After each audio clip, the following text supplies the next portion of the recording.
chargé de délivrer un message. Il m'a donné un rôle crucial, celui de sentinelle. C'était une position lorsque Dieu m'a appelé à être le prophète de son peuple, il ne m'a pas simplement de grandes responsabilités.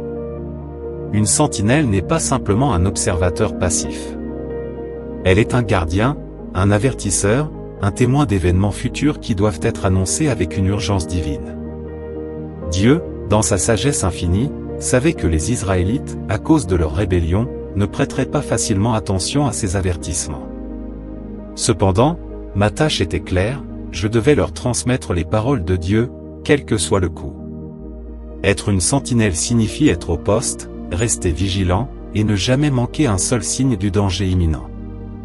Dans le contexte de la mission prophétique que Dieu m'avait donnée, ce danger était double. D'une part, il y avait le danger imminent du jugement de Dieu sur Israël pour ses péchés, et d'autre part, il y avait le danger de l'ignorance ou du rejet du message divin par le peuple.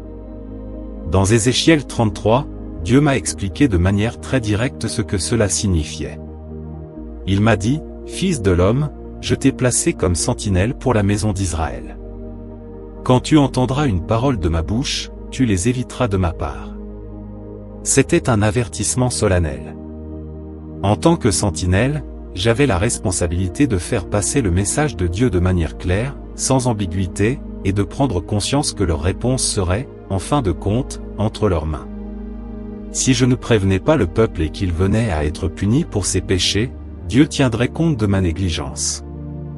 Mais si je faisais mon travail et que, malgré tout, les gens refusaient d'écouter, leur sang serait sur leur propre tête.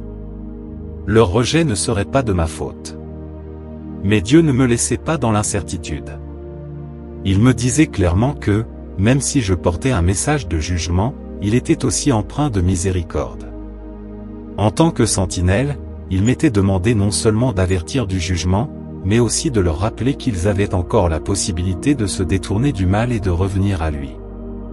Il m'a dit, « Si le méchant se détourne de son péché et fait ce qui est juste et droit, il vivra. » C'était un appel à la repentance, mais aussi une proclamation de l'espoir qui résidait dans la grâce de Dieu. Le rôle de sentinelle était donc un mélange de vigilance, d'urgence, responsabilité et de compassion. D'une part, je dois être attentif aux signes de danger spirituel dans la vie du peuple d'Israël. D'autre part, je devais proclamer une justice divine qui, bien qu'impitoyable dans ses exigences, offrait toujours une porte d'évasion, la repentance. En étant sentinelle, je devenais non seulement un messager des mauvaises nouvelles, mais aussi un porteur de l'espoir de la grâce de Dieu. Une sentinelle est aussi quelqu'un qui doit être inébranlable dans ses convictions, car il est parfois difficile de voir les signes du danger qui se profilent à l'horizon. Je savais que beaucoup parmi Israël ne comprendraient pas immédiatement l'importance de mes paroles. Certains se moqueraient de moi, d'autres refuseraient d'entendre la vérité. Pourtant, ma tâche restait la même, éviter, sans faiblir, sans chercher à plaire aux hommes, mais uniquement à obéir à la volonté de Dieu. Cette responsabilité m'a mis face à une grande tension intérieure.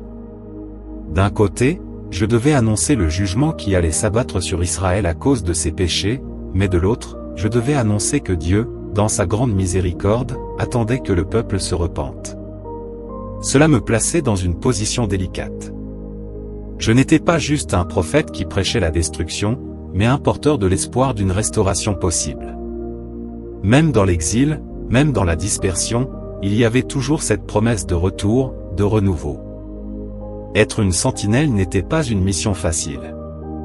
Les regards de mépris, les reproches, l'incompréhension, tout faisait cela partie de ma vie quotidienne.